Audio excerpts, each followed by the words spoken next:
Bismillah, Alhamdulillah, wassalatu wassalamu ala Rasulillah. Understand Al-Quran and Salah the easy way. 3-minute series, lesson number 28a, in which we will take a prayer. By the end of this lesson, we will learn 115 words which occur almost 28,700 times in the Quran. Anas radiallahu anh narrated that the Messenger of Allah sallallahu alayhi wasallam used to supplicate frequently using these words: Rabbana atina fid dunya hasana wa fil akhirati hasana wa qina adhaban nar. And this is from the Quran. Rabbana atina fid dunya hasana. Our Lord, give us in this world that which is good. Rabbana, our Lord. You know Rabbuhu, Rabbuhum, Rabbuka, Rabbi, Rabbukum, Rabbuna.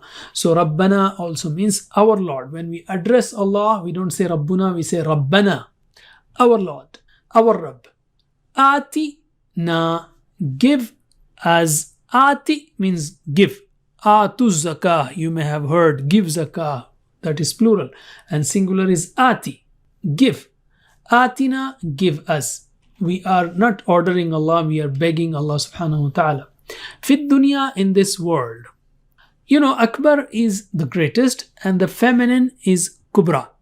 Similarly, Asghar, the smallest, and the feminine is Sughra. Similarly, Adna, closer or the closest, and the feminine is Dunya, compared to Akhirah, which comes later. Rabbana atina fid dunya, our Lord, give us in this world hasana.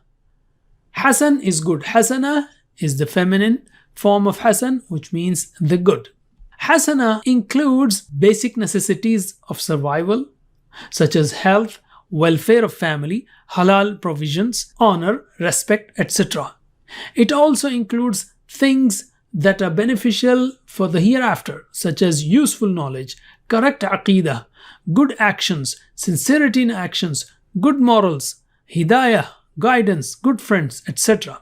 And remember, things such as wealth, asset, job, business, children and friends are not from hasana if they damage our hereafter. وَفِي الْآخِرَةِ حَسَنَةً, and give us in the akhirah that which is good. So we are not asking the good of dunya only. We are asking for the akhirah also, that we will study in the next lesson. That's it for now. Please visit understandquran.com for read Al-Quran, learn Tajweed, understand Al-Quran and memorize Al-Quran using modern, interactive and effective techniques with one-to-one live teachers for you or your kids. Wassalamu alaikum.